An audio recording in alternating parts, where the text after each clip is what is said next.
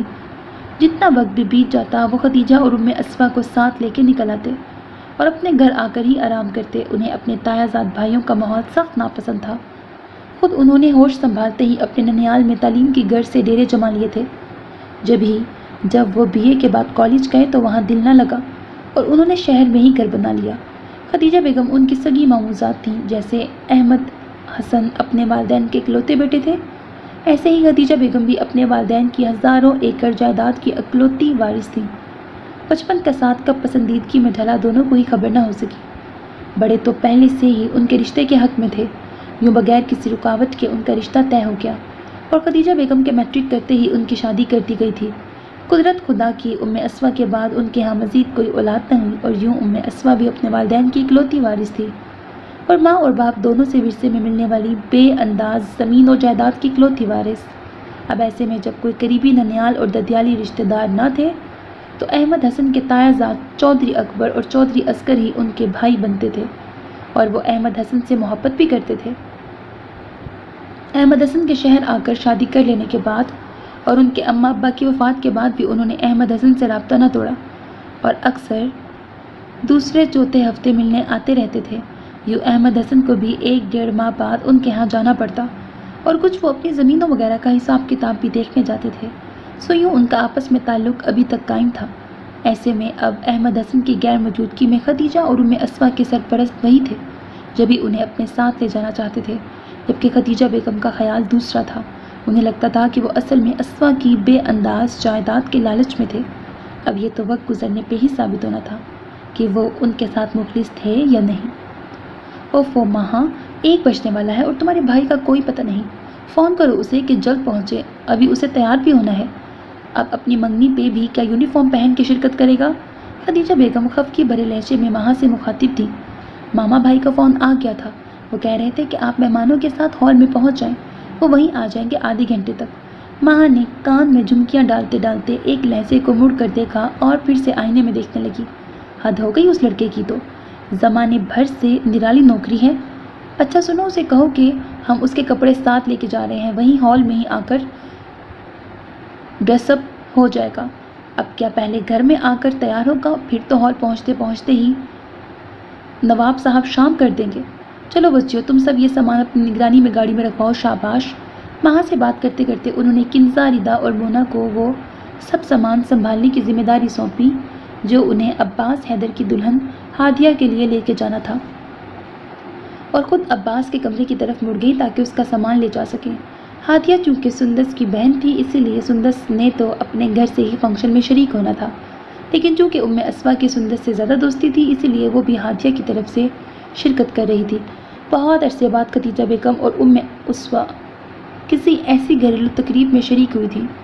اسفا جو بہت خوش دکھائی دے رہی تھی اور خدیجہ بیگم تھی کہ اسفا کے لیے یہ تبدیلی خوش آئند تھی۔ کچھ گھنٹوں کے لیے ہی صحیح وہ اپنے خول سے باہر تو نکلی تھی۔ لڑکے والے پہنچ گئے تھے اور ان کا استقبال پھولوں کی پتیوں سے کیا گیا تھا۔ ارے واہ، عباس بھائی کی یہ سالی نمبر 2 تو ہم سے پہلے ہی پہنچ گئی ہے۔ کنزا نے ام اسفا کو سندس کے ساتھ پھولوں کی پلیٹ پکڑے دیکھا تو کلکلاتے ہوئے چھیڑا، نمبر 2 یعنی کہ دال میں کالا ہے۔ ردا نے کنزا کی بات اچکی، وہ سب گپ شپ کرتی راستے سے ہٹ کر ایک طرف آ کھڑی ہوئی۔ کیا مطلب بھائی؟ وہاں نے استفسار کیا۔ ارے بھائی، 2 نمبر یعنی فراڈ۔ اس کا مطلب یہ ہوا کہ یہ اوپر سے تو عباس بھائی کی سالی ہے لیکن اندر سے کچھ اور ہے، کنزا نے کلکلاتے ہوئے کہا تو سندس نے ایک زوردار جھاپ پڑ اسے رسید کیا۔ جی نہیں، جیسے تم چاروں ہادیہ آپی کی نندے ہو، اسی طرح ہم دونوں عباس بھائی کی سالیاں ہیں اور بس۔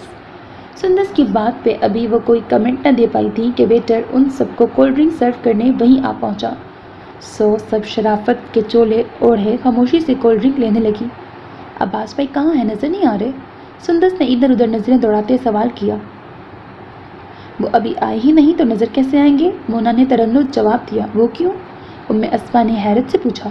وہ ابھی آفس میں ہی تھے، آدھے گھنٹے تک پہنچنے کا کہہ رہے تھے، 20 منٹ تو ہمیں آئے ہو گئے ہیں، 10-15 منٹ تک پہنچ جائیں گے، ماہا نے تفصیلی جواب دیا۔ توبہ ہے ویسے عباس بھائی سے ایسی بھی کیا فرض شناسی کہ بندہ اپنی زندگی کے اتنے اہم دن پہ بھی وقت نہ نکال پائے۔ کنزا نے تپے تپے لہجے میں کہا،